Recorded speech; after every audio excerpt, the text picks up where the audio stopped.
Morning, good evening, and good night, everyone. Welcome back to Combo Breaker 2025. We're here for some more Uni 2 Phase 2 pools action.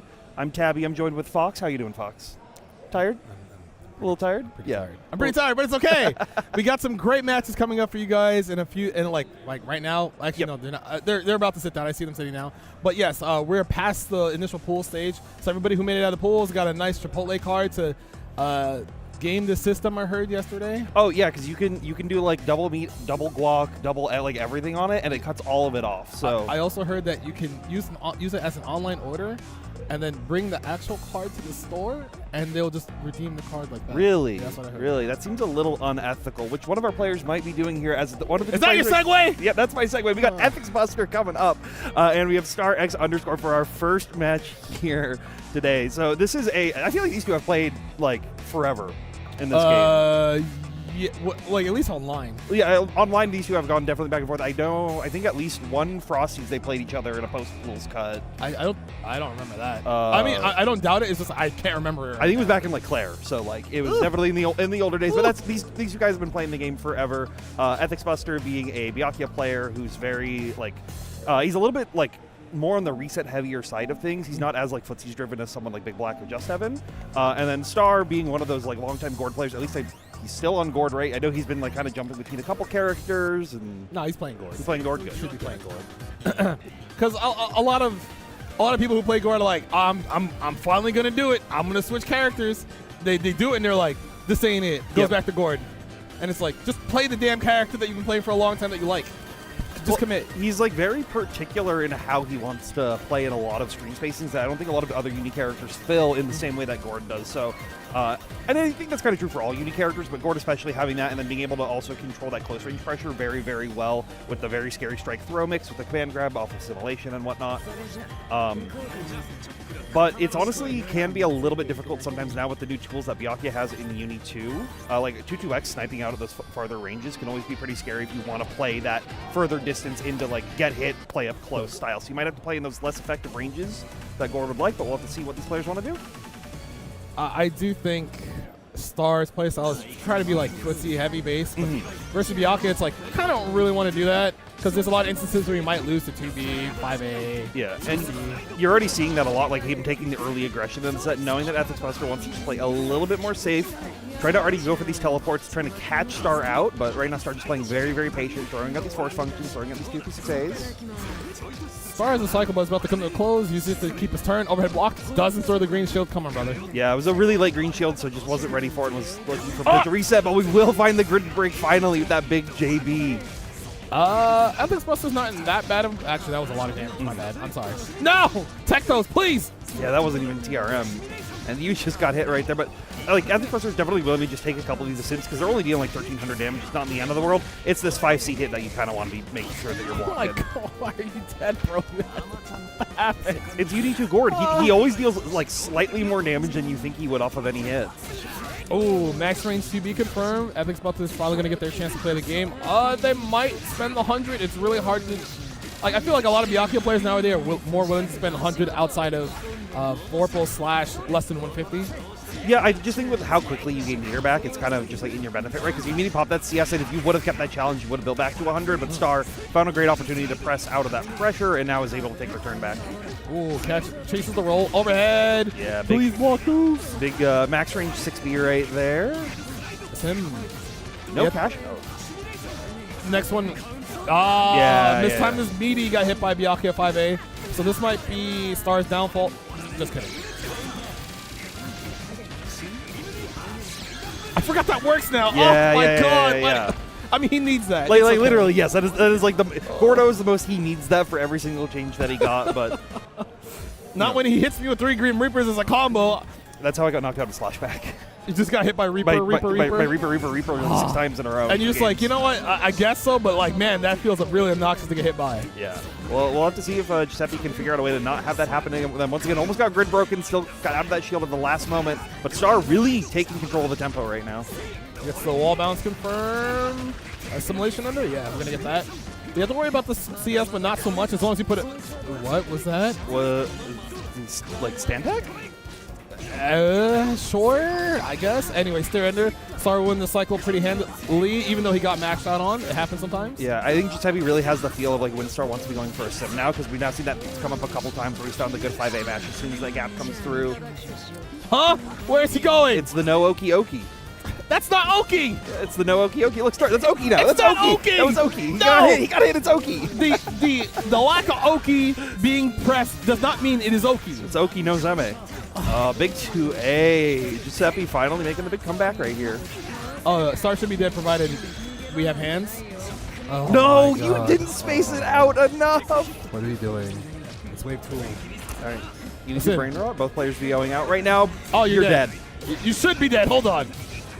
That's a salt starter. I don't think he's dead. I think with Iwex Min, it. No, he's not dead. See? No, okay, yeah. It was, He actually could have did a better comp. You've got to be.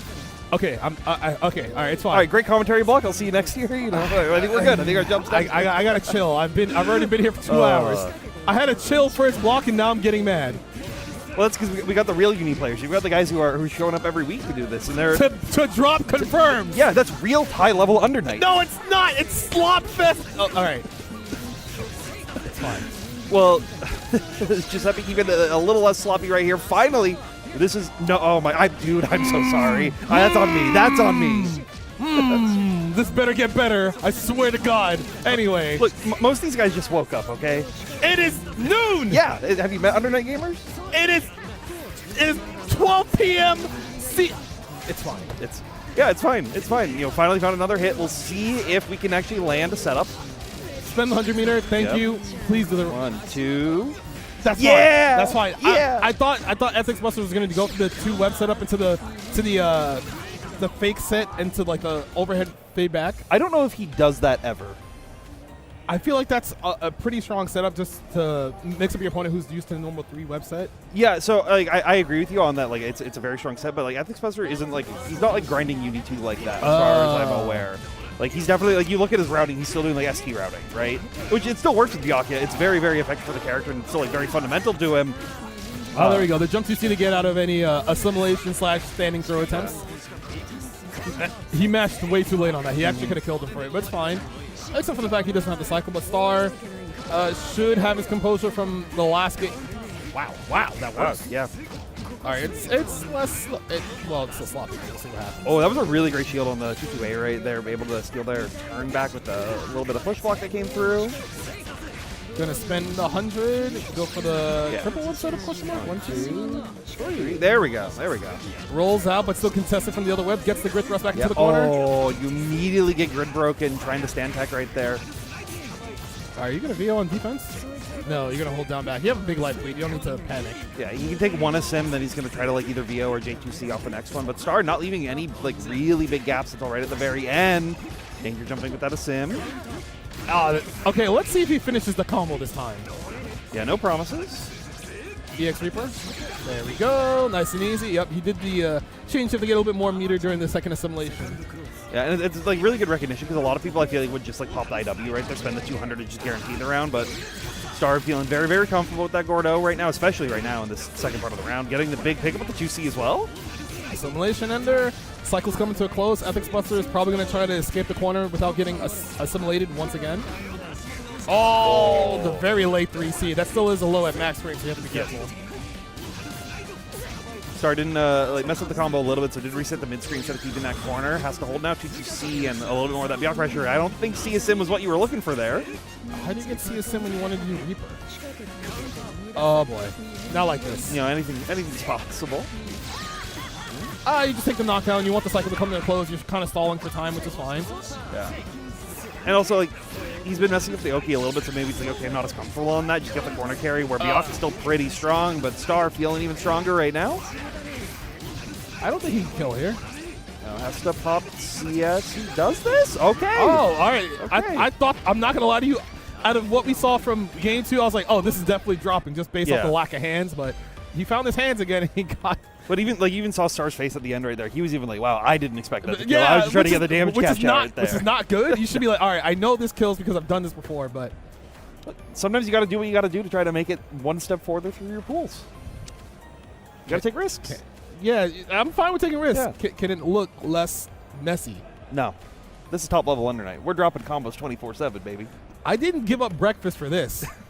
I was like, you know what? I'll not eat breakfast with my good friend. I'll come down here do the 10 a.m. comms because they needed an emergency happening, and I was like, I'll come down here do that and then do my block with you because I was just like, I get to do my block with Tabby. Yeah. I get to be my normal self. Yep. And I was like, this will be fun. And now it feels less fun, but even though, we got to do our job. Less fun in the sense of like, oh, these Under Night players have been playing for quite some time. They should know what they need to do. And they just... Like I said, I think you'll see it as the pools progress on. Like, some people got... Like, I didn't see Star playing at all before this at all. So he may have just had no warm-up, right?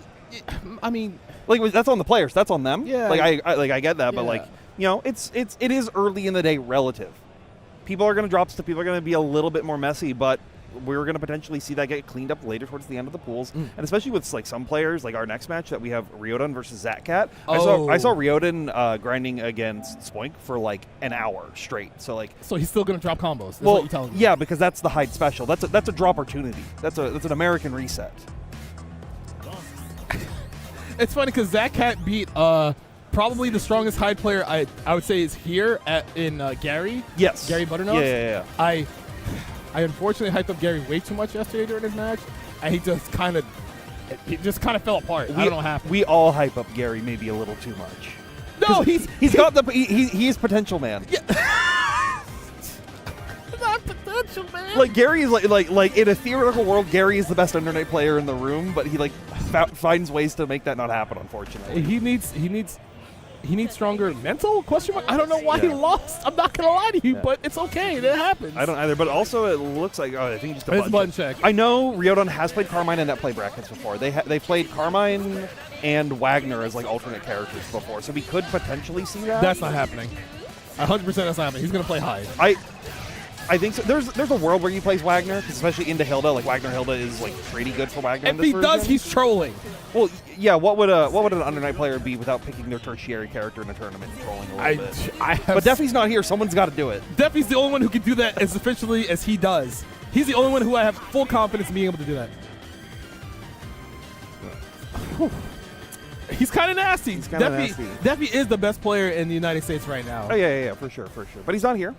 Yeah, he's at home chilling. He's probably watching on stream. What's up, Deffy? How's it going? And now we get to see Ryodan coming through. So I would like to say a lot of matchups Hilda doesn't get to have fun until like a certain point in the match. Yeah, like that. Yeah, and this is very like Ryodan 101. He's a very, very aggressive Hyde player. He's going to try to utilize a lot of the like tools that he now, for some reason, are very, very good, and continue to lock Zatcat down. Zatcat, though, finding a way to actually get out of this pressure is going to have to eat a DP, though. Staggers coming through. Zatcat not biting on any throws. I've noticed Zatcat doing more dash up on Ryodan staggers. Probably the bait. Probably to try to punish the backdash that Ryodan likes to do on offense. Yeah, because he wants the backdash. He wants to be able to try to set up that 60C spacing, but also as well as like your dash blocking to cover if it's a fireball connection right there. But Ryodan's still just playing very patient, trying to get Zatcat to bite. But Zach is also like a very patient Hilda player. They will like never want to press him anything. They're definitely not in a great spot because Ryodan has cycle, has 200 meter, and Zatcat had no resources. So it's one of those you have to do your best to get out without getting hit by anything. But they're taking the aggression on their own. Ryodan, though, finding that Rising JA to connect and that 6C. Just really trying to make sure that they can lock the cycle down, knowing that if they give the Zatcat, it could be a very dangerous situation. I already used 2 bounces. Should make the confirm a little bit easier. EX. No EX to push the corner, but... that's unfortunate. Maybe Hilda needs buffs on some of her normals. Palebringer? Brother, where's your Palebringer? He crouch shielded on the 42-frame overhead. Maybe he was trying to IW. I think it's a little aggressive to try to do that at that range versus her, but Ryodan's still finding a way. Great rolling to get through Roomba, not going to have to hold the big, scary Oki. Zatcat finally finding a good anti-air. Yep. Might try to... No, doesn't go for reset. Might not use meter for Roomba. Yeah, just goes for the Gloom setup. Gloom's still going to persist. Yeah, you can't pressure on Gloom like that if they do it offensively. But he concentrated, so he just didn't block. Yeah. Oh, he tried to jump on Fortnite. Wait. What is happening? So maybe unfortunate combo drops still happening early in this tournament. These players maybe not as stable as we thought, but Zatcat finally finding a way to close out that round. That was a kind of scary 3B attempt because normally you do anti-air there, but it really felt like it was gonna miss for some reason. It did. It felt like it hit like right at like the smallest pixel of that hitbox interaction. No resets right here. Instead of just building some grid, but Zacat's still finding a way to get a couple overheads in. Riola has a cycle now due to a lot of the shields, but he does have to be careful because I do feel like he might accidentally grid break himself. Yeah, it's happened a couple times already through this set, but Zacat finding a great 5A press. My man's trying to jump through a lot of the Hilda buttons, and that's usually not a great spot at... Oh, we blocked the overhead. There's the assault through the 2C. Got lucky. Might spend to secure a knockdown. No, it's just steer ender. Immediately CS nothing. Yeah, he's been kind of rewarding using meter as like just for more pressure to continue to lock them down in the corner and not give them these opportunities to escape. So I think he just really wants to save it right now. Oh, we're having fun. Yeah, we are having real fun. Just a quick and easy. You don't even need the other 3 buttons afterwards. I thought he was just going to roll. The Hilda thing. No, don't do the Hilda thing. It's all the players. They have to do the Hilda thing.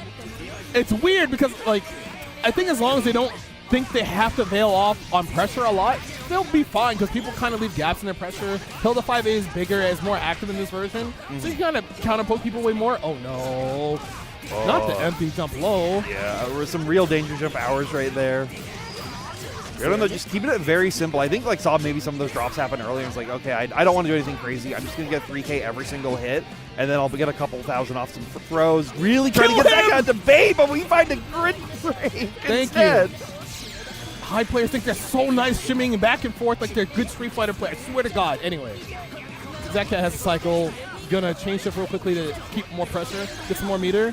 Gets the Roomba out, just waiting for Ryojin to try to roll through, but instead just concentrating, and still unfortunately does lose the cycle right at the very end.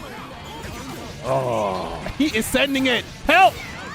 Help! He keeps sending it versus me. Help!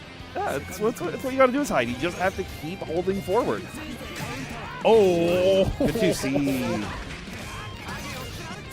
Gonna probably spend to... No, just gonna get the knockdown with Rekkas.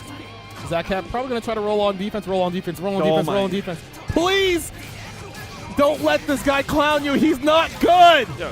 This works on 6 frames of rollback. It doesn't necessarily work that well offline, but Zacat is making it seem the same pop to CVO as well. Yeah. You didn't finish the call. Oh my God, dude. I'm sorry you had to skip breakfast. You know, it was a nice breakfast. It was Yeah. going to be soft scrambled eggs. It was going to be some nice rye toast with a little bit of butter. It was going to be like very nicely cooked bacon. It was going to be a nice cup of black coffee with my friend. We were going to converse about, you know, how we haven't seen other people at combo break for a little bit. We're going to hang out. We drove up 7 hours for this. I should have just went home. But you're here. Yeah, combo break. Yeah, combo break is fun. It's great. Combo break is great. Yeah, I love hanging out with my friends at combo break and watching UD2 polls. I love it. I love watching UD2 players drop combos as well. I don't know. I'm tired of. Can I swear? Can I like moderately swear? Yeah, I got you. Yeah, that's no problem. Don't. All right, don't worry. We'll keep it. Yeah, PG-13. What's the one right after PG-13 that's not rated R? And not rated? No, not NC-17. Not that one. The only ones I know are G, PG, PG-13, R, NC-17. There's one. I thought there was one after PG-13. I'm probably thinking of something else. All right, don't mind me. I'm having. Yeah, I'm having a mental breakdown, but you won't have to worry about the next match because I know Rakir will not drop his combos because he's playing this game for a very long time. Yes. The only American to top 8 EVO in the first year of the game. Oh, right, North America. North America, yeah. Very strong. Is he? Who is he on now? Because I know he was on. He was on Enki for the longest time. It should be Laundrek, yeah. And then we swapped to. I know he swapped to Sarugi for a bit, and he jumped around between a couple characters. But I think probably Lawn. It should be Lawn. It should be Laundrekia. Don't mess with me, Well, it doesn't matter. Rakir is a very good player. Yep. I know he can do whatever he needs to in terms of play the character he thinks is strongest. Because he used to play Enkidu for a long time. He was like, you know what? I'm done playing this character. I don't want to try harder than everyone else anymore. Yep. I want to play a character who's significantly stronger, plays more to my strengths. What is this? I think it's unironically it's the comfort pick because Rakir has been spending almost all of his time playing City of the Wolves. Because he's really trying to, like, I think, push forward in that game just because it has a very, very high level of competition right now. So if you're like, oh, I'm spending all my free time just playing that, and I'm going to be hopping on over to Uni, I need to pick something that I know very well, and I think he knows Enkidu better than anybody else. This is true. Even though my whole thing is that he was pretty vocal about how he doesn't think Enkidu is strong enough to fight a lot of the characters, but since the patch in February? No, in March. Yeah. In March. Enkidu did get a couple of good buffs that he needed, even though he's not relatively where he could be versus the rest of the cast. He's definitely, in my opinion, not at the level of a character like his opponent, Junebear's playing Lene. Also, shout out to Junebear, shout out to PNW. Which that's also a problem, because Junebear beat CG in bracket. Oh. That's why I didn't see CG. Okay. Well, CG was in Japan before this for KGP, so that's why he couldn't make it a combo breaker. But Junebear has a lot of experience in this matchup and knows how to fight another like very, very high level Enkidu very well. So it'll be interesting to see like how they can pilot it. And right now they're feeling a little confident. We're here trying to find opportunities to take their own pressure, finds a couple hits, but can't get a big round. But will force function on that assault in. Delay wake up from Rakir. He loses some grid off that eating that throw, but he still wins the cycle because Junebear used the force function. Oh my god. No cycle for Rakir, but he manages to drop his confirm, gets the parry again. More stagger. The box from Junebear though, just trying to throw these icy Kuga's deep range parry right there off the 6-6 speed. Oh, stood up a little bit too early, got hit by 2C. Oh, force function on wake up, probably a combination of an option select with force function and throw. It was he saw Junebear go for like delay Kuga right there at the very end, so just found an opportunity to press on there and knew they were going to be in the air and had to find that option to cover it. And should be able to cover that life bar as well with 6-2-3-C ending that round. I believe that's his highest damaging EX ender. Yes, I believe that is correct. Ooh, Junebear gets a clean hit. Let's see if we can spend 100 meter here. Push to the corner. And just setting up. Okay, I see Kuga, big 4C anti-air, but can't find the pickup as it's a little bit too high, and now we're baiting out the force function whiffing. He gets the gritty hit, full confirm towards the corner. That's a lot of damage. Hey, what? Well, I mean, he does do a lot of damage. He needs it, I guess. I don't know. That was Enkidu's character trait. I think just added that to the whole cast. He does more damage, or he needs to do more damage? Yeah, because of Havoc routing. Oh, yeah, that's a real command grab now. You can no longer tech that because I don't know why you were allowed to tech that as a command grab before. Yeah, that was honestly like one of those changes that I think really did help Enkidu. Like on paper, it seems like it's not as great because it also changed its how it works as a combo ender, which I know some people were like very not happy about. But being able to represent some very scary strikes at the end of those rounds is a lot more important than I think a lot of people realize for Enkidu. But Junebear not letting that get to them, and immediately just keeping that pressure back up. But Rakir finding these timings to find these parries. Immediate wake up DP from Junebear after the first knockdown. Parry again. We're just knowing where you're gonna press buttons at all times. Hey. Yeah, speak of the devil. It's the roll through set right here. Yeah, and then just delaying on it, expecting Rakir to wait for a match, trying to find another opportunity, and finds the falling reset as well. That reset, I feel like I've seen NYCZ Brandon do in recent memory, and I feel like a lot of Lene players like that setup where people try to tech and down back right away, so it will catch you and wake up more often than not. So the might concentrate, but a good shield from Junebear to space him out right into that 2C range that they were looking to press. They'll find their own Hellbreaker ender as well. Might be seeing TK Kuga again, trying to go back to that layer. No, Hien gets VO'd out. So now Rakir will do 20% more damage as long as he has his Veil off meter, but he might not get to use it with this clean confirmed by Junebear with the charge Kuga.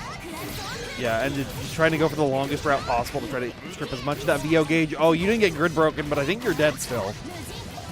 It's very close. Let's see what happens. It's Lene damage. I feel like Lene is not supposed to be doing it.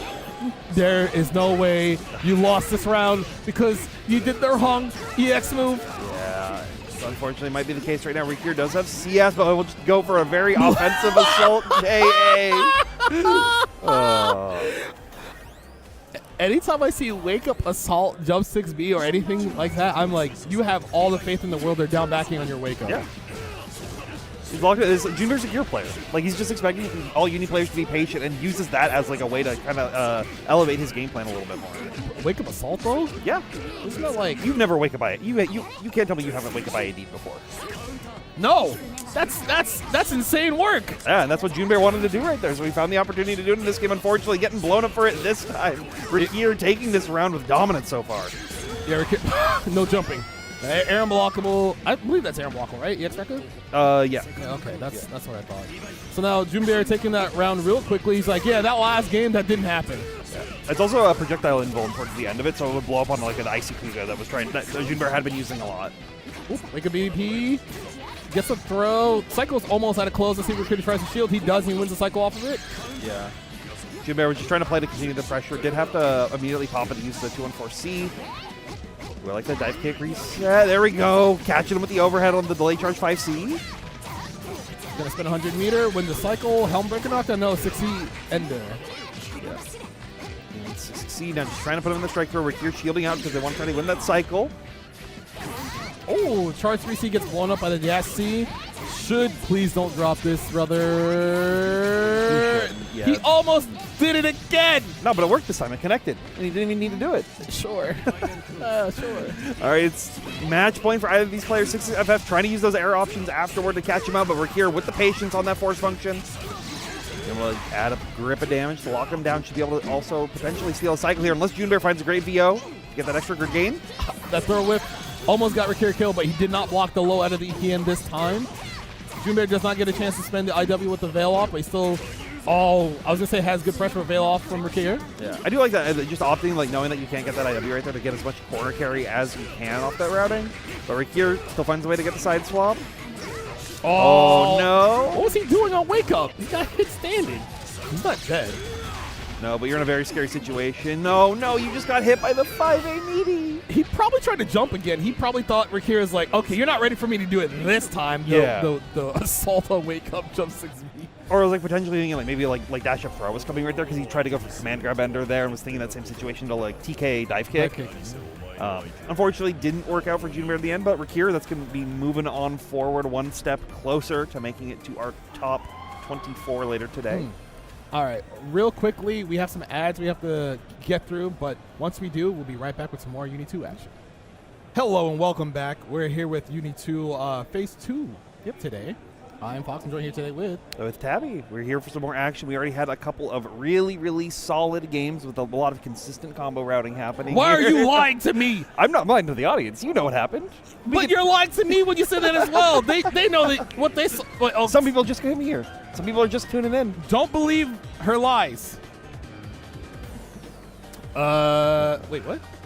All right. Oh, okay. We were getting I was being told not to be so loud because people are waking up. You know, it's early. It's early. It's only it's 10:30 on the West Coast right now.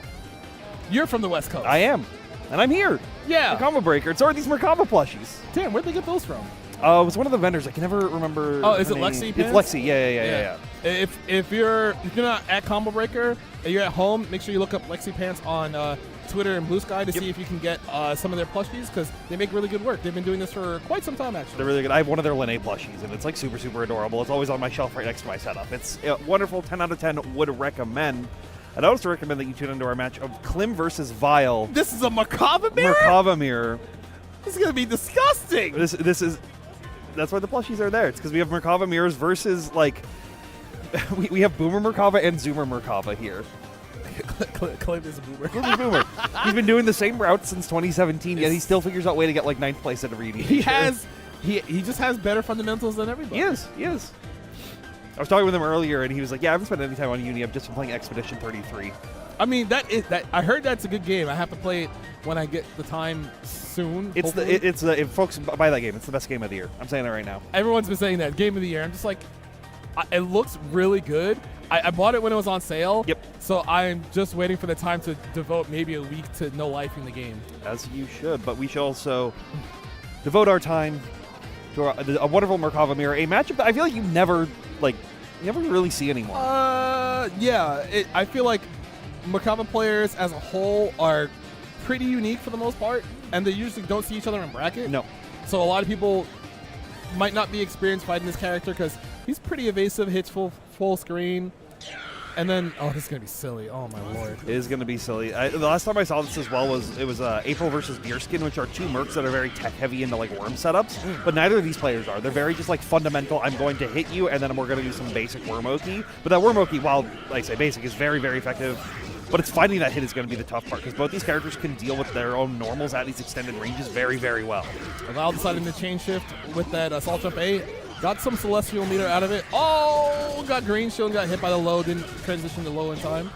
Yeah, Klim, I think just like A little too late on the shield right there, but here we go. Vile not finding the full smart steer ender, but we still find a chance to overhead. He can't find the full route, so we'll just go low once more.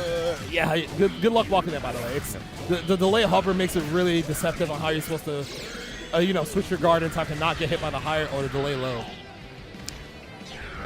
Excellent stuff from Vile as well, recognizing just like, I just need to cash out IW, I just need to take these rounds. Because like we were saying, Klim is a very fundamentals player. He's been playing fighting games forever, it feels like. And he's someone that if you let these sets go on longer, it's going to just get worse for you. So Vile knows that they need to just keep this pressure, keep this tempo up super, super quickly. Not catching him with any overhead right here. Klim, though, finally finding a 2B to connect. Doesn't go for the side swap route, but will most likely do an EX worm set. There we go. Yep. Goes back for Oki. Vile holding his guard pretty well so far. Oh, no! Not full worm damage. It's still a nice 1800 damage throw right there. Just goes for 2-2C to control the neutral a little bit. Forces Klim to go into the air to guarantee that they can find that anti-air. Might do another 2-2C ender here to try to win this round. Oh, I'm out. I'm not out. I respect that because I think a lot of times they're Vile's been trying to show like delay flight for that mix right there. So just trying to like use that anti-reversal to get him out was, I think, a smart decision from Klim, but Vile just on that next layer already ready for it to try to take this round in a quick 2-0, but we have to see if Klim can change that. Oh my god, I'm pretty sure that Assault was supposed to be shield, but they swap sides so quickly. The knockdown here. Vile waiting for his chance to maybe poke out of some of this pressure, but has to be careful because Klim has a cycle. He was trying to do the same thing. Yeah, but the one who succeeds first is always the one who will make it out through. 2-2C ender. Yeah, I like the delay back flight, expecting something crazy to come through, but Vile just staying patient, waiting for those worms to go and press it on their own pressure. So most likely Vile will try to steer ender to get the knockdown, get some flight Oki here, chases the back tech but doesn't get much, trying to keep Klim locked down with those jump Ds. Now, you have to be a little careful because Klim, he's going to try to use that to get out. But Vile finds the 2-2-6C, able to get the full corner extension as well. Just goes for no worm flight Oki, which is still very, very scary as Merkava can't deal with that against himself very much, and we'll just keep it going. No, you dropped it! And that's Klim's chance to make the comeback. He's not dead. Wait, he's dead? Yeah, he's the dead. Iwex, yeah. So this time Iwex will kill everybody. It's one of those rare situations where usually when people try to perform Iwex in combos, it's not a good idea because there might be too much scaling. But in this situation, if you're not sure if IW will kill, Iwex will kill. Yeah, and Iwex basically generally will kill once you move past those round counters as well. So that's a good check for you at home to try to see if it will guarantee the kill right here. Just like Vile guaranteeing that 2-2-6 is going to connect, but not find the smart steer ender that they were looking for to get that hard knockdown. So that setting and having to play neutral a little bit more, and that's where Klim excels. Manages to get the steer ender to just get clipped. Gonna change shift 2-2C ender? Yes, we are. So Vile might bust out here because usually on defense sometimes he will hold something once or twice, but once he has resources like that, he'll try to get out of pressure. Unfortunately, couldn't find a way to cancel out of that in time to keep himself safe. Klim, though, not having those higher damage routings that some of these mercs do, so just has to go for Worm Oki to try to get the kill once more. Gets tech out of the worms, not going to hold it. Dive kick, going to get VO'd back into the corner, and now Vile holds control of the match. He actually has the ability to do 30% more damage here if he manages to get another clean hit, but 2 throws did 4,000. He ate 6,000 damage off throws, by the way. Yeah, and he might eat a little bit more if he doesn't want to use that CS, and he's going to get Tecker! That's how you know he's an ST player. He wants to stand tech. He's trying to 1AD out of his situations. So Vile on set point so far, but Klim showed a lot of promise in this game number 2 so far. Oh no! Yeah, Vile though not showing like some of the more core shields on reaction to the Merkava pressure that's coming through, and Klim got a lot out of it. Unfortunately, did get grid broken and Vile able to steal their own corner, but now they're getting hit with a 2-3-6 coming out from Klim. Gonna get the mid-screen knockdown with a little bit of corner carry, not too much. Decides to use the extra 100 meter here to get the EX1 knockdown. Throws, get flight in there. Good blocks on the overhead, though Klim staying safe and finally finding that 4B with the frame trap. As soon as Vile wanted to press, Klim said no, and we'll tie it up 1-1. So Klim was looking, like game number 1 wasn't the best for him, but maybe he was using the adjustments like you said earlier to figure out how Vile wants to run offense, and then figured out, hey, I could just make some space, get some better Quick punishes. Oh my god, the dash up throw around start. I think a big thing is like when they've reset to neutral more often, Klim usually takes advantage in those situations. But you see, once Vile has the aggression, Klim feels like a little bit more on the back foot, just patiently waiting for an opportunity to press. But if Vile doesn't give him that, then it's going to be much more beneficial. Good old 6-6C getting the side swap out of the corner. Doesn't spend the meter there. He's trying to hoard some meter, even though he would have got 25 back by having Warple, but it's okay. He's still keeping pressure, still has a cycle. Yeah. Oh my. Please confirm. Oh. I think he's like recognized that Vile was just like so willing to hold the throw in a lot of those like worm mix situations. That's more beneficial to just try to open him up normally, but doesn't even want to go for IW right there. Oh, we blocked the throw. That EX move is now universally punishable by throw. Yep. There's no longer some long exposition about how you're supposed to shield it at the second to last hit to punish it. But if you just smash throw. If you want a real punish, you can still do that and get those the bigger punishes. Yeah, if you're a off of nerd. it. Yeah, but unfortunately we got no nerds here. We just got Merkavas. So Val getting a clean hit. He's going to spend 100 meter.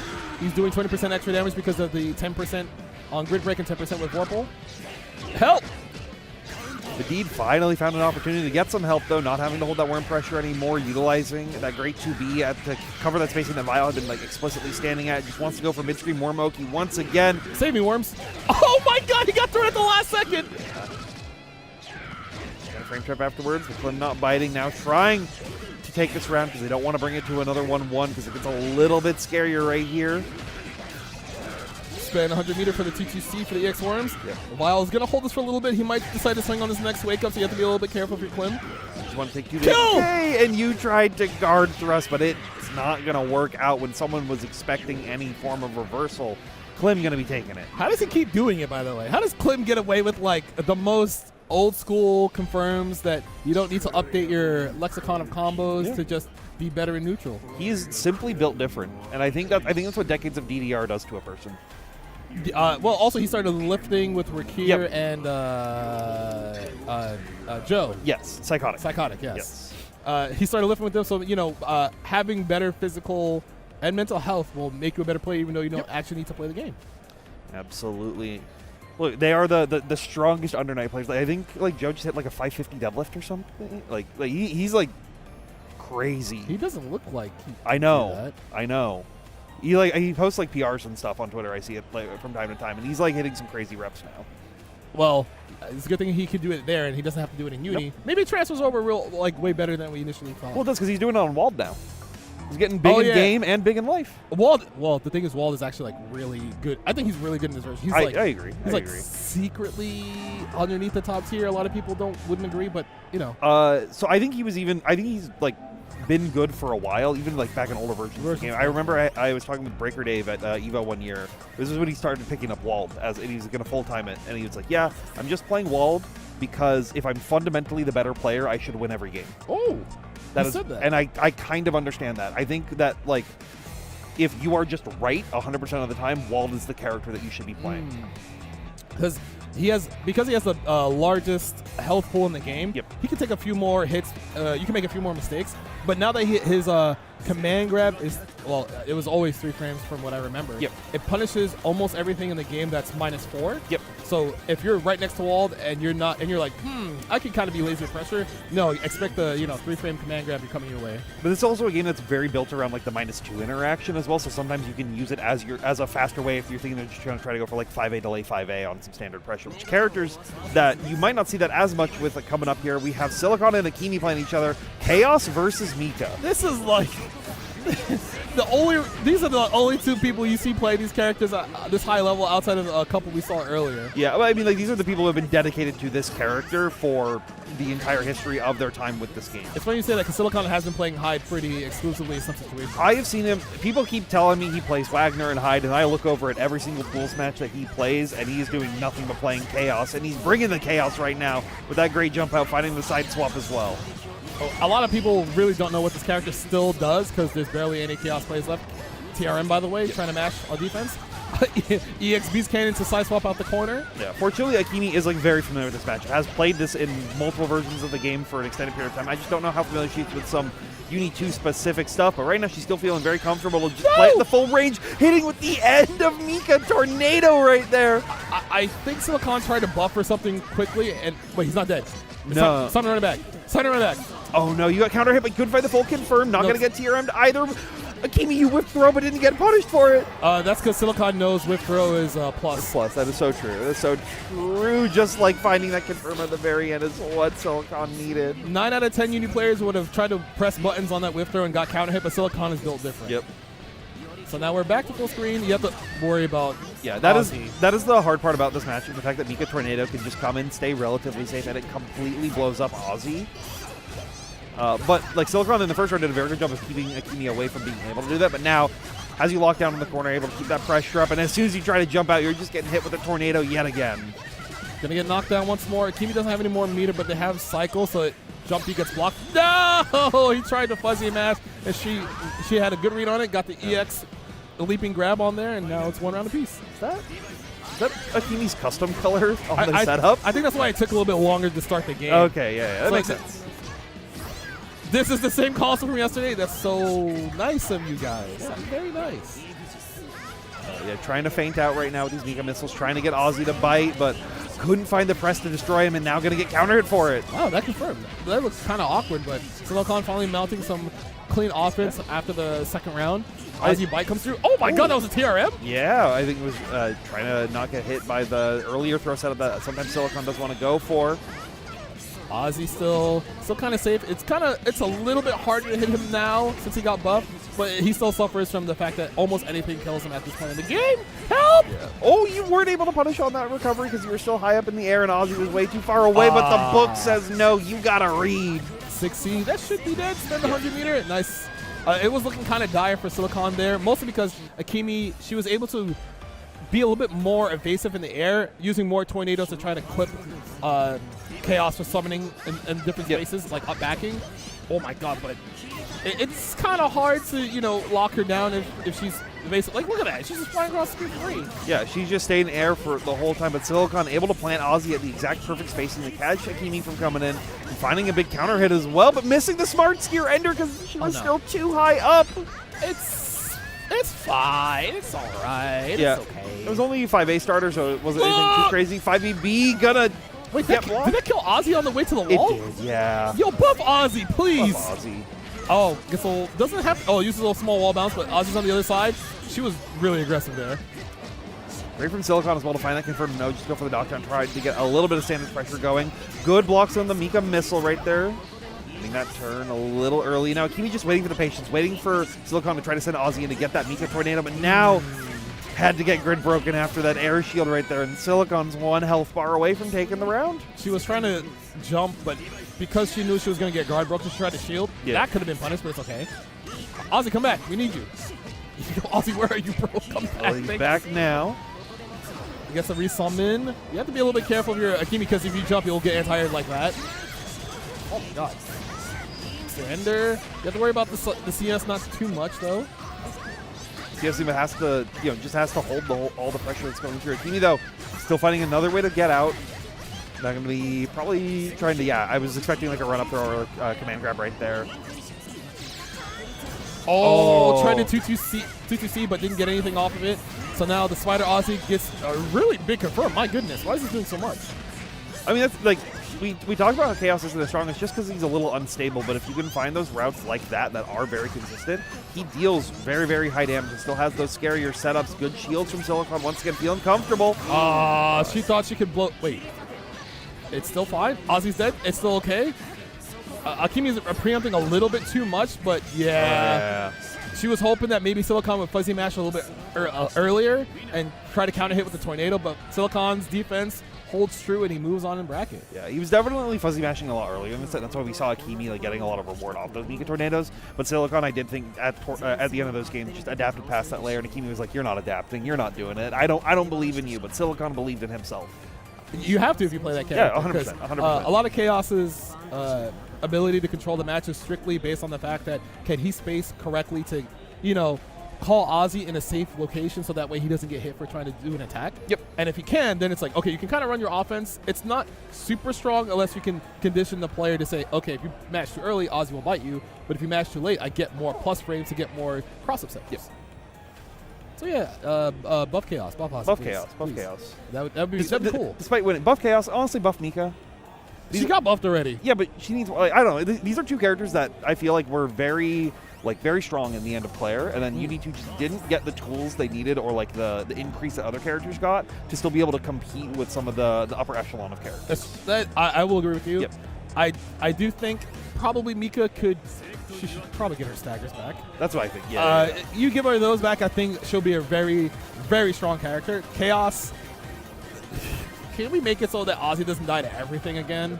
That'd be nice. Just make people think how to kill Ozzy correctly, so just proper interactions. Speaking of proper interactions, there's Byakuya versus Phone on the screen. Yes. They're not going to be interacting with each other because it's going to be full screen half the time. And these are two people that are going to be like a little bit more confident than maybe some of the matches that we had before. We've got Rockhawk on the Byakuya, someone who's very, very stable with this character, but he's sort of like an Eclipse situation where he wants to do the same combo he's been doing forever just to make it work. Glacy, though, definitely one of those labbers on Photon and trying to make some new things happen to create opportunities to really open them up. And as you say that we're full screen, we've already got locked down into the corner. Rockhawk, though, almost finding an opportunity to jump out, but Glacy still finding another great fireball hit. Manages to get a 2B counter hit. Looked like it was going for... She's one of the proponents for, instead of getting mid-screen knockdowns, she tries to go for more reset-oriented setups where you're not expecting her to like fly behind you. Oh, we got the 3 webs. Immediate CS, doesn't see anything. Walks her head. Yeah, I think just wanted to get rid of the double web as quickly as possible to not hold anything since Rockhawk was playing very, very patient. Oh. Great offensive jump out right there, but the 660 going to come in from downtown on Rockhawk. Loop him out once more, probably throw him into some more web Oki. Glacy might decide to roll here or try to stand up to get rid of the first web above her. Let's see. No, doesn't technically throw in time. That's hard to deal with because usually when Byakuya dashes up to you, you're expecting him to overlap him normal on you. But if he times it correctly, he can just throw you before the web activates. Yeah, it's always a very, like, it's that fundamental Byakuya stuff that I think Rockhawk is very, very good at and excels a lot with the character. Oh, but God. Glacy finding a run-up throw of their own early on, getting a good grip break as well. There's the veil off to get your grid status back, able to use the D button once again. Glacy gonna just chill down back for a little bit. Oh, no punish at the end right there because he ran out of VO. Oh, she tried to delay the Rekka, got counter hit by Byakuya 2B. Full push to the corner. Doesn't have any meter to web capture, so you have to be a little bit careful. Rising jump A to beat the throw, but doesn't get a full punish. Yeah, it's been like very good with those calls on him. She just hasn't been able to like find the full routing that she's looking for. Will utilize that Rekka with the install buffs as well. What's this doing so much damage? What? It's Photon. That costs no meter. Oh my God. And she... Yeah, just cover it with the meaty as well, put you into a very, very scary one-touch situation. Glacy showing what Photon can do, and now trying to just play that zoning game a little bit more. Finds the 3C to the fireball confirm, but can't get the full pickup to lead him back down to the corner. Gonna hold space mid-screen. Oh, the fadeaway fireball gets the full counter hit confirmed. Gonna win the cycle as well. Maybe spend 100 meter. No, doesn't want to. I think a lot of Photon players have been really wanting to save their meter to use it for install, basically getting access to a second chain shift within the character, and it powers up their Rekkas as well. But Glacy not even going to need it at this point, finding a little reset, but can't finish the combo to go into IW. So instead we put you into another one-touch situation. Fireball meaty, but we delayed a little bit longer. That's Glacy taking game number 1. It looked like Rockhawk was trying to like fidget there, but the force function kept him in place. Glacy kind of, okay, I was going to say she was kind of dropping a confirm or two, and it was looking not that clean, but I'm pretty sure she herself knows that, okay, I need to pick this up. Yeah, I saw her shaking her head on the player cams like immediately after this match, so definitely knows that she's got to lock in a little bit more, but it's still working out in her favor, even when it's not happening. Great 2B from Rockhawk, but no full confirmation on it, and you hopped right into the web there. I'm pretty sure she wanted to use 66B to get rid of the webs, but yeah, she kind of got mind controlled to walk into them. It happened. Help! Into the web? Yeah. That uses a bounce, so you have to be careful about how you route this. I think you should just end here. Yeah, no, opting for no Oki because you don't have that extra bounce to continue it. But we just go with our great staggers for 2B, 2C. And Rockhawk taking another round, but we've seen Glacy in this situation before, and she's very good, like literally just saw, of making this comeback. So Rockhawk, I think as soon as they turn that aggression up onto the match, it's very hard for Glacy to find these opportunities to get out unless she gets some very good Rising J's like we've been seeing before, some great match opportunities. Rolls finally. Oh, there's no way. All the webs got cleared up because of the roll, Yeah. but Glacy still got counter hit on the throw and gets counter hit by the dash B. Full confirm. Rockhawk probably going to spend 100 meter to get the web capture once more into a one-touch situation. Yeah, and you have Vorpal as well, so you're getting the 25-meter refund. Yeah. Sometimes just doing it does net you a way to get out, but Byakuya setups are more or less designed to see if you are going to do it on the first instance of wake up. Yep. But I think you have to show it, right, because it's an option that you hadn't shown on the table at all, and then if Rockhawk gets too comfortable with trying to just like get aggressive on not doing that, you could have caught him out, but they had the right reads, had the right ideas. Tie it up now. Great assaults. We can't find an opportunity to get in. Should be able to keep the cycle as well. There's so much grit on the table for both these players. Oh, counter hit 5C, and since you're in transfer state for Vorpal, you're still doing 10% more damage. Web capture? Question mark? Yeah, wow. Yeah. Does lose the cycle off of it, but getting that increased damage can be very important. 2B2C not getting baited out this time. Good text from Glacy as well, now able to take her turn and clear all those webs out. Back to mid-screen. Almost gets a cross up there, but Rockhawk holds down back, just chilling. Has the cycle available, but can't really do anything because no 100 meter on their side. Immediately catches up the 100 meter as soon as they get out that 2-2-C, but they've been finding a lot of success for doing 2-2-C 660 to just catch up Glacy, thinking that she can immediately press afterwards. But having to use those slower normals, and Rockhawk finding another big counter hit with these 2Bs. What was she doing there on wake up? It just straight up counter hit her after the first get up, and she didn't spend meter. Yeah. Because Phonon doesn't have any invincible reversals without meter. She may have done like, probably just like wake up 5A mash? Yeah, that's probably what it was. So now Glacy gets a full confirm into the corner. Let's see if they decide to spend any meter on this knockdown or not. Nope, this is the steer ender. They still don't have enough grid to win the cycle. Goes over the Rockhawk, so you have to be a little bit careful. Not really, just kidding. Oh, the run-up 5A from Rockhawk on Wake Up. Gonna get blown up from Glacy. She can't find the full hard knockdown that she's looking for and couldn't find a way to open Rockhawk up afterwards. Unfortunately, Glacy tried to go for a delayed charge jump C ender there, but it got properly anti-air shielded into a full punish. This could be the turnaround Rockhawk needs to win this set. Yeah, it is scary. Help! Has all the resources on deck. Doesn't need a help at all. Finds the 3C to connect. Okay, at least she's not dead. She gets one more chance. Yeah. But she's going to get thrown into a, like, basically a one-touch situation and goes for the mix this time. Rockhawk bringing out a tool at the very end to take the set. That was mad clutch, actually. Game one was looking like Rockhawk was not ready to fight this matchup at all. Yep. And then he got the read on a lot of her habits on Wake Up, just being able to pin her down, get a couple of counter hits, be a little bit more evasive, be a little bit creative with some of those web setups as well, maybe throwing her off. She did run into one of those mid-screen for some reason, but, you know, things happen. Yeah, it happens. Like, she was very, like, clearly trying to, like, just clear out those webs right there, but unfortunately I think it was, like, literally 3 pixels too, like, far forward, and then just on the startup got caught into the web. But I think that may have also been, like, a little bit of a mental break onto her. Because we saw that happen, and then the set started, like, declining down towards, like Glacy losing and Rockhawk winning. So sometimes you just have to keep yourself tight and keep yourself calm throughout these sets, and but it happens with the best of us. Yes. You know, she'll be down in losers, so she's got to climb kind of a hill to get to maybe top 16, maybe top 8, but it's very doable because she has been getting better over the last couple months, I would like to say. Oh, I think even over the past year or so, she's been definitely improving. And like I said, she is one of those, like, she's been just kind of like a Phonon lab monster for a lot of time, but I think she realized with, like, not as many Phonons around that are coming to events because Silent now being out of school has to, like, focus on work and whatnot, and that was really the only other active Phonon player. Someone's got to step up and try to take that mantle to show that this character can be very strong in tournament. But before we can show some more strong players, we got to go to a quick ad break here, so stay tuned for some more Uni action.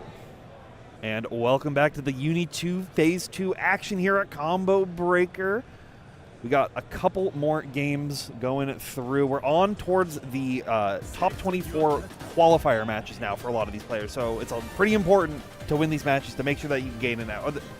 Both players actually do make it out, but you want to stay on that winner's side on the for as long as possible because obviously that's less games that you have to play, but the competition always gets harder every step forward. Yes. So now we've seen both of these players earlier, Rakir and Ryodon. It is going to be Enkidu versus Hyde. I wonder if Rakir, if he ever loses any one of these games during this set, does he switch? I think that might be, it might be or it might even just be Enkidu and winners until we get to losers. And then now I'll try hard. Yeah. Well, because he still has that bet going. If anyone can top 8 a major with Enkidu. Oh, is that really still in play? I think so. I don't think he's like stopped saying it. And I think he's trying to be the one to do it. He had so much time to confirm that 4C. Dude, power to the players right here. Rakir finding the big Havoc trades and finding a great 5A, catching Ryota, and I think looking to like backdash out of maybe some like meaty pressure or a throw attempt that was coming through. So Rakir just locking them down right now, showing what you need to do. Ryota ripping that DP though. That's he waited. Oh, he actually dashed the other side. I thought he was gonna try to anti-air. Oh. No, he tried to shield. He got assault for it. No, not like this. He's gonna lose. Yeah, it's a little scary to do the anti-air when the Hyde has done no options that they can try to like react to punish you for. Oh no, he's not dead. Wait a minute. He's not nice. No. Especially after he dropped his combo. Dive. Yeah. Oh. What is happening, bro? I definitely thought that was going to work, but Ryodon was just ready for it to immediately come out. Was ripping that DP, then finally gets a run-up challenge 2A as well. Not going to allow Rakir to get that big party starter that they had in the previous round. Down back and we're chilling. Let some meter rip. Rakir needs to be a little bit more careful about spacing out those 4Cs, but he has the cycle, so he can kind of let... Oh, wow, that hit from so far. Hello? It did, but it's that assault starter right there, so has to go for the lighter ender into the PTCC. He catches the full 5C overhead. Yeah, you gotta block that, even though it looks kind of slow. People still get hit by that pretty often. Goes for the empty low there. No green shield. Ryodon blocks the overhead. Green shields to keep some space, but he has to be a little careful because Rakir might try to sniff out some of those shields. He did find the shield on the 2-2B as well, but he didn't attempt to take the turn back in the 0 situation. Rakir just blocking out, knowing that Ryodon has Celestial on deck, has a ton of grid to try to keep himself safe. EX dive kick gonna work this time as an air-to-air trade, but you missed the 3C link afterwards to get the pickup. Rakir still has a pretty sizable life lead. He has the cycle as well. Gets thrown into the corner. He can probably like 2 or 3 more throws. I knew it. Ryodon was looking to just shimmy there. Wanted to reset out because they want to spend that meter to try to go in. Oh my! He's not dead. He got hit by 5A for trying to do charge 3C on an orbiter attempt. Yeah. He gets one more chance. Yeah, we're put into a one-touch situation. Bet on the parry for the run-up, which Ryodon has been showing throw so many times in a row in so many different sets. You would think he would have to go for strike once, but if you hear that familiar tune, we're going to the character select screen. We're getting to Londurekia. Kill him! Kill him! He doesn't know how to play footsies if he has to eat 5B every time he backdashes. No bias. No bias. No bias. No bias. No bias. Just stop the Hyde players from thinking they're nice for backdashing. There we go. Immediately ice skating right into the round start to catch Ryodon, who's been doing a very aggressive round starts every single time. And we're here knowing that now has the tools to deal with that a lot more, but he doesn't have as many games as he would like. Wow, that last strike actually catching him low for whiffing there. Ryodon holds his hold, confirm, ice fire setup. Decides the DP on defense once again. This is usually the life threshold he bets on. Yeah. But now you're in a much scarier situation. Just raw jumps out of the corner knowing that the ice flower's coming in from behind. Why does everyone think they can get away like that? Because they think they're nice. Well, but unfortunately, they're just ice. Stop that! No. Stop it! No. Stop that! I cannot. Oh my lord. Ryodon somehow got that hit while we were bickering. Yeah, Ryodon, also couldn't stop just holding up forward to jump out of that corner, but this time it ended up working out in their favor to get that full cross and finding it. Oh my god, he actually almost baited the jump C, but he didn't punish correctly. Unfortunately, not going to be able to destroy the projectile, but that 2-2A was a little too late right there. Decides to use force function change shift, loses the cycle. I don't know what that concentrate was for because he got hit by that delayed last overhead there. I think Rakir's going to get a knockdown to spend some meter. Yeah, just wants to make sure that they can apply the freeze buff with the ice flower because it puts them in a better strike cross situation afterwards. It just doesn't end up working. Using the plus frames off the 2-3-6C and catches Ryodon from doing something right there with that low and tying it up with a quick 1-1. Now, will we see Ryodon, because Ryodon might be like, oh, you're going to switch to your sub? I'm going to switch to my sub. No, he actually plays Londurekia, though. anything else that Ryodon plays is not as good as whatever Rakir can play. He just needs to stick to his hide. I agree, but sometimes people do that. They get into themselves a little too much. But I also appreciate just going to character select. Take your time to think, right? Like, ice your opponent out. Figure out, like, okay, what went wrong? How do I beat it? Which is a tactic a lot of people do not use. No. They just kind of hit rematches to go just on the fly right away. I'm a big proponent of it. I yelled at CG for a year straight, and he started doing way better once he started doing it. Thank God he did, or else I would not have been able to do the chant with Cookie last year at CB. Exactly. Gets a knockdown off the Rekka Ender. No throw break from Rakir. Probably trying to play more defense. Doesn't want to get tricked in any sort of way. Yeah, and you're pretty fine like taking the throw here because it's not as big of a reward as it could be later down the line. Does find an opportunity to get out. Now should be able to also set Ice Flower. Yep. This Ice Flower in. Late jump 8. He tried to fidget, so he got hit by 6B. Yeah, we're just going to be restanding. That's a lot of damage, 6B starter. Holy moly. Yeah, another Ice Flower, but this time he blocks it, allowing the Rekkas to come through. CS's continue their turn, keep that meter going. Ryodon, though, presents Celestial, so for here leaves a gap. We're going to see that CS come out right here, and IW going to punish the force function out from Rakir. Wait, he's dead. Yeah, because you get a full combo off of it for some reason. Holy shit, he died. He did. This game sucks. This game sucks. Anyway. He tried to peer away through the force function, gets slapped up. Yeah, with the delay on it, just keeping it a little bit later. Ryodon, though, just finding the IW knot. I thought Rakir was going to try to DP in that gap here with the Rekkas, but didn't get anything. Overhead blocks, change shift to make it safe, holding on to some meter. Ryodon actually doing a pretty good job of being evasive. Yeah. It was very close, but just recognizing that they wanted to get that jump over, so able to just continue the tracking. Ryodon, though, has to be a little careful right here.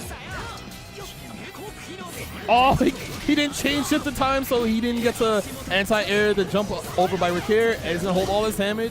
Yeah, and lost the cycle off that as well, so now Rakir gets to once again continue the Rekka pressure to keep it safe that he's been doing again and again and again. Throw that. Oh, he tried to jump, most likely on wake up. Wait, oh no. It's fine, it's fine.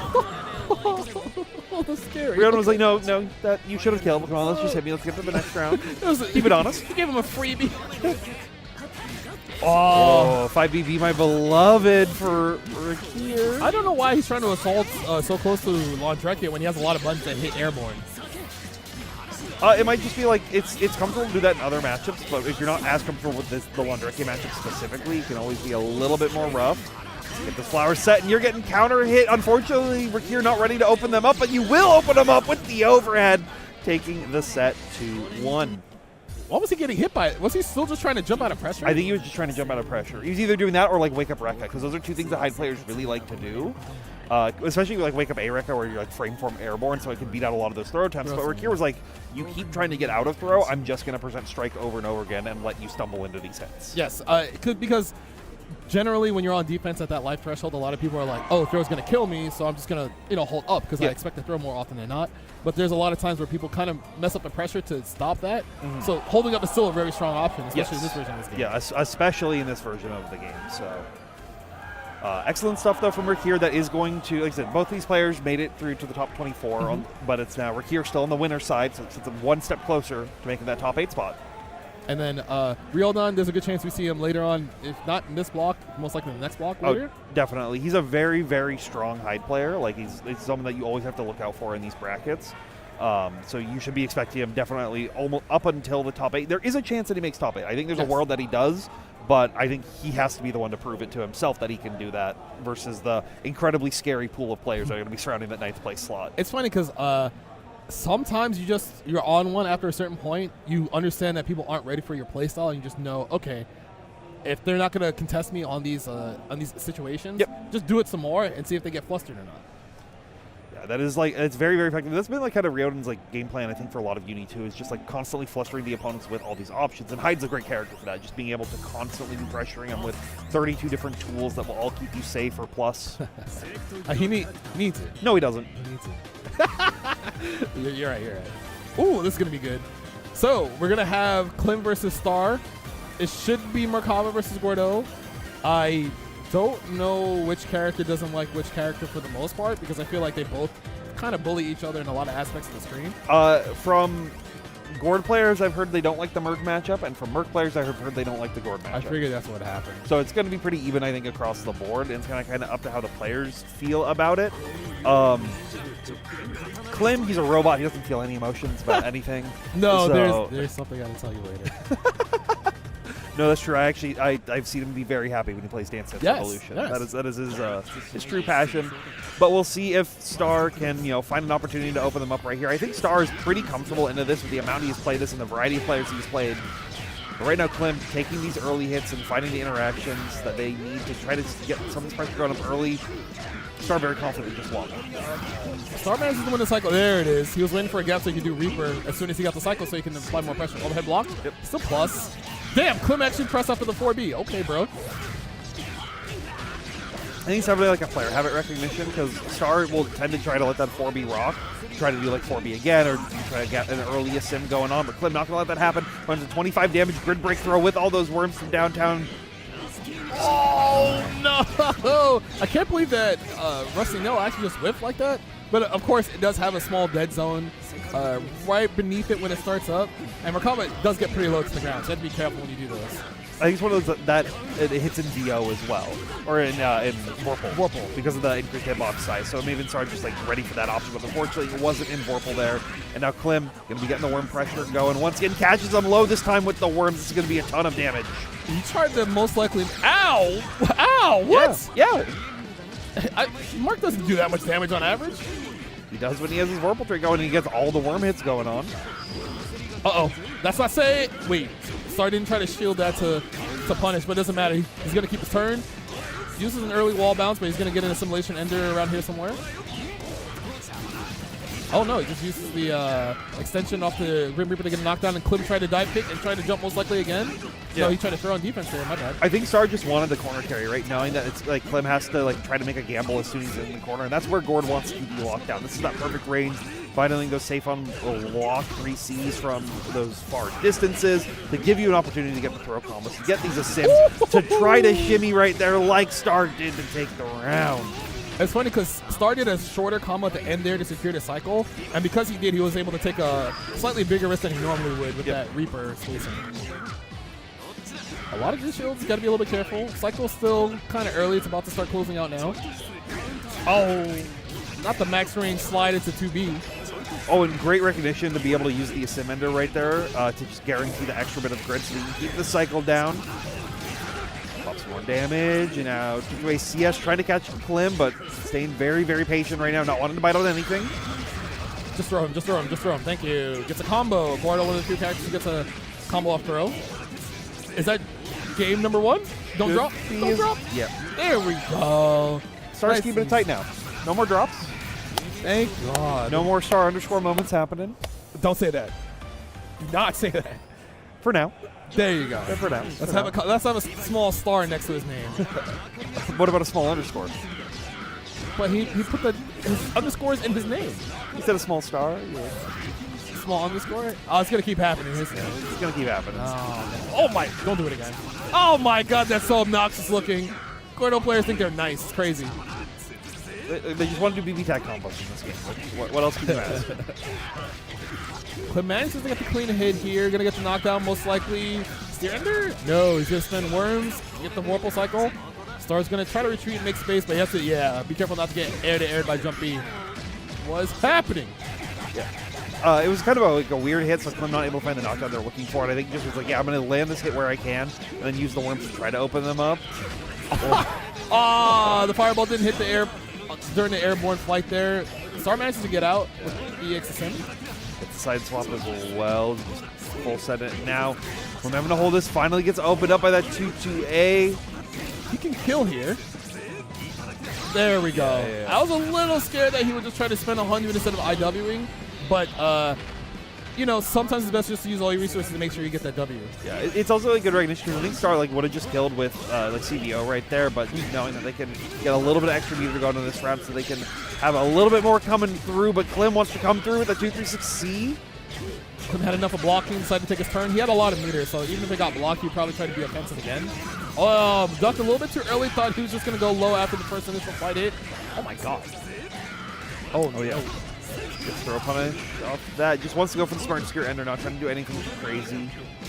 We blocked the overheads. We blocked the overheads again. Trying to catch him, trying to jump. So the jump start happening until Klim feels like he can get those flights in, be able to get the King Oki Star. Also finally shielding the flight, but Klim already ready for it with the perfect call and response to keep the Oki going. Gets all the worms to come through. Great blocks from Star so far to good VO as well to get rid of them. Reset to the mid screen. Finds a 2C but can't get the combo, but we will get it with the 6-6FF. He's dead. Just do the right combo. Brother bless. Yes. And one of the cooler IWXs in the whole game. Here we go. He's definitely dead. He's definitely dead, and that's also Star taking the set. All right, I got a little nervous there when it didn't kill him right away. I also agree. I was like, wait a minute. I'm not a liar. Trust me. But we know what we're talking about. That's why we're here, and that's why Star is moving on in the top 24 winner side. Excellent, excellent. So I'm just going to be honest. I didn't have Star in my top 24 winner side prediction. I never thought he was going to make it through, but I thought it was going to be on that loser side. No, he does have the ability to get here. It's just that sometimes he falters when, some unfortunate things happen when he's playing people, and he kind of tilts. But I think over the last couple of years, he's kind of learned how to keep his mental in the right space. He definitely has, but he's just always something that I feel like was always right on that cusp of making it, and then but something would happen that would kind of have his mental spiral, and then would make it through the loser side. But clearly hasn't happened, and they're showing, hey, he can make that top 24 winner side. So congrats to Star for making it forward. I think he needs one more win in top 24 just to be in the top 8 winner side, if I'm not mistaken. Yes, that is, I believe, correct. So hopefully you'll see Star make top 8 in some form or fashion, even if it's not on winner side. If he makes the losers, that'll still be a huge boon for him in a tournament this big. Yeah, because his only other top 8 at a major was Frosty Faustings 2022. So, it's been a little bit since he's been on that stage, and I personally definitely want to see that for him to be able to make that next step forward. Speaking of next step, we got two players who unfortunately have to play each other sooner than they would have liked to do so. Is this a mosh pit? Are they both St. Louis? Are they a mosh pit? Yeah. Oh, I feel like I've seen these two guys play a mosh pit later in these tournaments. But maybe? Yeah, these guys play each other every week. Yeah. They probably not play a lot, so we'll go with that. Yeah. I don't know about offline, but it's enough experience for you to know that, hey, these two have habits that they can probably exploit from each other. If they're like, this is a bracket, so I'm just going to do this more often than I normally would, or I'm going to do this more often than I normally would. But they may dip into those player matchup layers a little bit further, because they have played. I've seen these two play each other in I think every version of the games to test. So.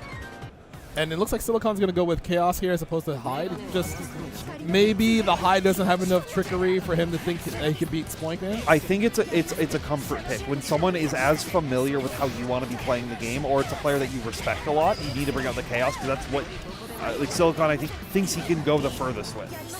And already at a pretty massive life lead. Gets hit by DP, but it's okay because he has Cycle, he has Meter. Spider Ozzy calls the chain shift, keeping his turn. Spoinkman has to be a little bit careful because, if he flinched there, he would have died. Yeah, no, but had that patience, knew what was coming through, knows that, hey, I'm taking a lot of hits. I'm at this lower life total. I can try to still make stuff happen. Ozzy going to come through. Now put him in the sandwich routing, but Spoinkman finding opportunities to back out yet again.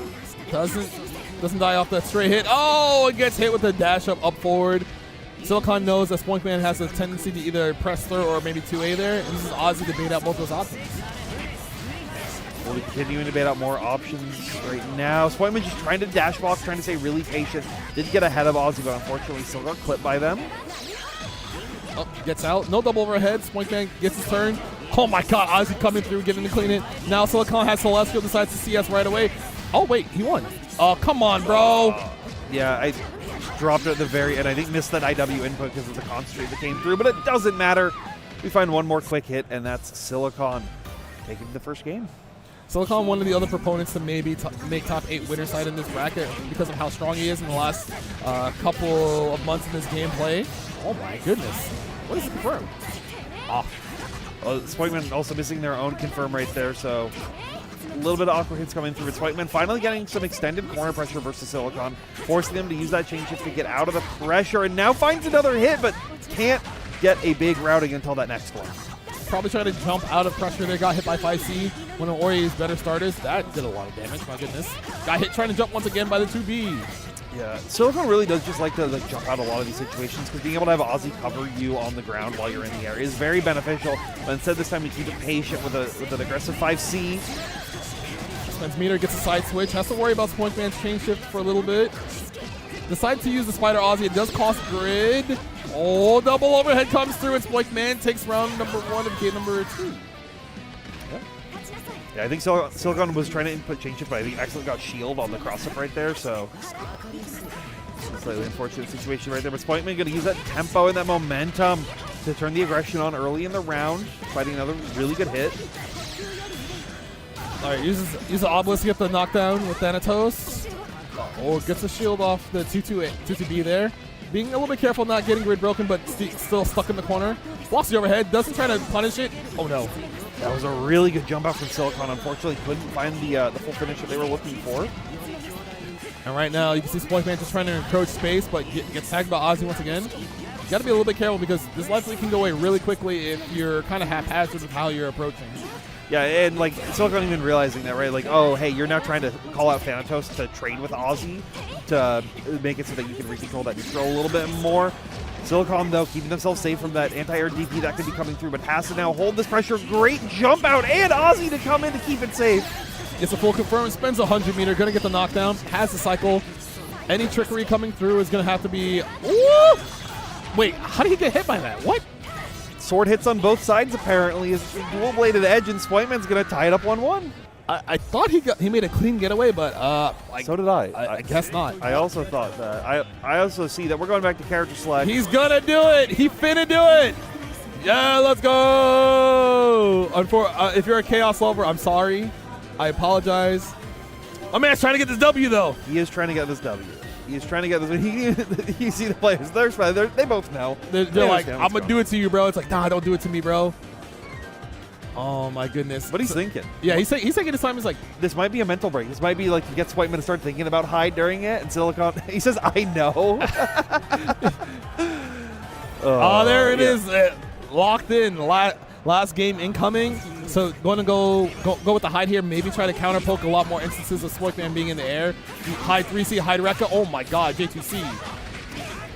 Yeah, you're seeing like very similar stuff if you just watch his Chaos gameplay to his Hyde, but those tools or those options that he wants to be doing are so much more consistent on Hyde and a lot more stable to get these higher damage routings. So you can really see why Silicon has drifted towards the character. Once again, Resi J working great. Hitting with the pogo as well in the follow-up.